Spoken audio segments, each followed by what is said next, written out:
কৃষি পুনর্বাসন ও কৃষি প্রণোদনা কর্মসূচির আওতায় চাঁদপুরের কচুয়া উপজেলার ৩,৪৫০ জন ক্ষুদ্র ও প্রান্তিক কৃষকদের মাঝে বিনামূল্যে বীজ ও সার বিতরণ কার্যক্রমের উদ্বোধন করা হয়েছে। চাঁদপুর প্রতিনিধি জানান, আজ দুপুরে উপজেলা পরিষদ মিলনায়তনে ক্ষুদ্র ও প্রান্তিক কৃষকের মাঝে বীজ ও সার বিতরণ করেন সংসদ সদস্য ও আওয়ামী লীগের তথ্য ও গবেষণা সম্পাদক ডক্টর সেলিম মাহমুদ এমপি। এ সময় সংসদ সদস্য বলেন, প্রধানমন্ত্রী শেখ হাসিনার কল্যাণকামী ও মানবিক উদ্যোগের কারণে কৃষক সহ সকল স্তরের মানুষ স্বস্তিতে আছে। এদেশের মানুষের মুখে হাসি ফোটানোর জন্য প্রধানমন্ত্রী দিনরাত কাজ করে যাচ্ছেন।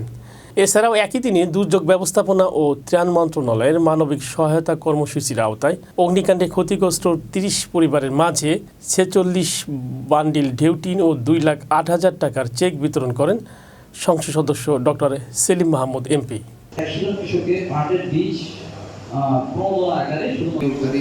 আসসালামু আলাইকুম।